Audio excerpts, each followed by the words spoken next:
Everyone,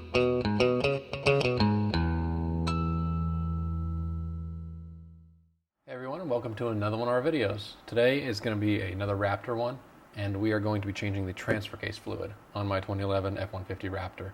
This process should be the same for all the Gen 1 Raptors. It may apply to Gen 2. I believe it applies to all the other F-150s of the same generation, at least as the first gen Raptor.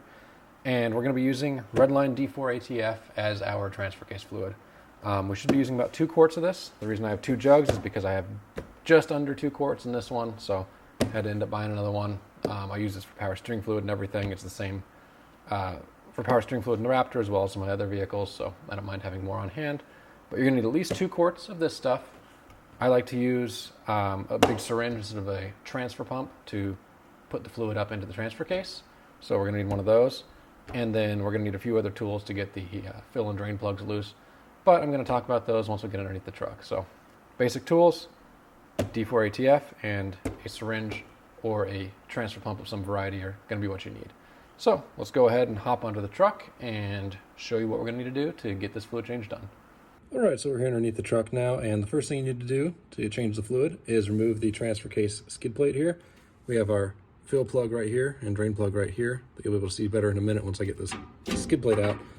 But in order to get the drain plug draining, we need to pull that out. So there's 4 bolts, one here, and then one there, all 13 millimeter. Super easy to take out with an impact or with a ratchet, whatever you need to use.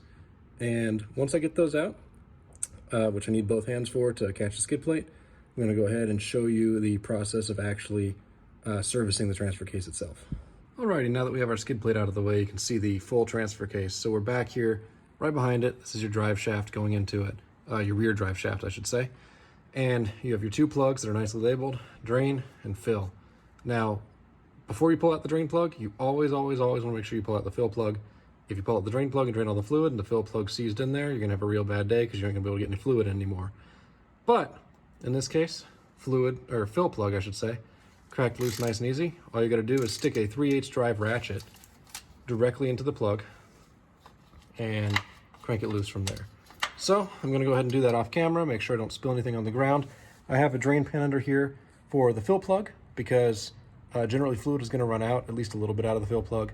And then the drain plug, obviously, once you crack that loose, it's going to dump all the rest of the transfer case fluid down into the pan. So I'm ready to drain everything.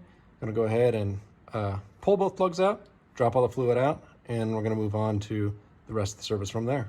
We're back here on the workbench, and we have both drain plugs out of the transfer case, and we're going to go ahead and get the drain plug sealed back up and put back into the case so we can fill it. Now, these are not drain plugs like what you see on a lot of other vehicles where they have a drain plug gasket or anything. They're tapered pipe threads, basically NPT or something very equivalent, and you use a thread sealant on them. I have some high temperature Permatex thread sealant right here. That's what I prefer to use on these particular items. You may be able to get away with something like this, which is just some standard pipe sealant, but I won't guarantee that, and the temperature rating on that's about 125 degrees Fahrenheit, which is not above the threshold of the transfer case. The transfer case will get hotter than that in operation. So I'm going to go ahead and put some thread sealant on the drain plug. Just going to go ahead and spread it around on the threads if I can get some to squeeze out. There should be, there we go, plenty in that tube. And what I normally do is dab it in just a few places around the pipe plug that I'm putting in, or in this case, drain plug. You can spread it around with your finger. You can do any number of things. If you use too much excess, it's not going to hurt anything. It's just going to push up the threads whenever you thread it in. It's going to be waste. So no big deal there. Don't fret too much. But now I'm going to go ahead and put this back into the transfer case, and we're going to move on to filling it. All right, we have the drain plug back and reinstalled with the thread sealant on it. And what we're torquing these, both of these to, at the end of the day, is going to be 133 inch-pounds, which equates to 11 and a half, 12 foot-pounds, somewhere around there. So I'm going to go ahead, make sure it's torqued to spec.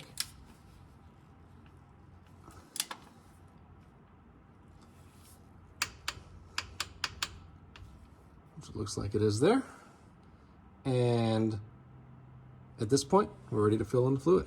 So gonna go ahead, grab my syringe, fill it up with fluid, and show you what the fill process looks like if you're doing it my way. At this point, we're ready to fill the transfer case. I have the drain plug back in, it's all sealed up and everything, as you saw, torqued to spec, ready to rock and roll. Now, my fill method is a little bit unconventional compared to most. I actually use syringes for a lot of different applications and fluid changes on vehicles. A lot of people like to use transfer pumps, and they screw directly into the top of these containers from Redline or from most of the fluid manufacturers. And they're great in a lot of ways, but they never reach the bottom of the container. In this case, I'm going to polish off this container and move on to the next one. And they're very hard to clean. They're always messy. They're a pain in the butt. So I like to use syringes because what I can do is either suck directly out of the bottle or pour from the bottle into another container and suck directly from that into a syringe. It doesn't drip anywhere, stays nice and clean. I can go into the transfer case either with a piece of tubing attached to the end of the syringe or just straight into the transfer case. In this case, there's plenty of room for this, so I'm not going to use any tubing. And I can just shove the fluid into the transfer case or whatever I'm putting fluid into. Brake fluid reservoir, transmission, whatever it is. So that's the method I'm going to be using. I'm going to just show you in fast motion, filling up the syringe, and I'll try to get a clip underneath the truck if I can fit a camera and get it propped up right and everything of me putting it in. And then it's basically rinse and repeat until it starts coming out of the fill hole. So we're going to go ahead and fill up the transfer case and finish out the job from there. We're now at the point where the transfer case is full. I've gone ahead and put just under 2 quarts of fluid in there. I didn't count exactly how much, but I believe it was just a hair under. And you can see the new fluid is leaking out of the fill hole, which means that transfer case is full. So I'm going to go ahead and seal up the fill plug, I should say, and get it on in here and torque to spec. And at that point, we'll be ready to wrap up the job. Well, we've now officially finished our transfer case job. I haven't put the skid plate back on because I want to wait until overnight tomorrow to make sure that nothing leaks out, nothing seeps out here, that the plugs are both fully sealed. There's no fluid seeping at all. Once that happens, and I'm going to clean the transfer case skid plate up as well.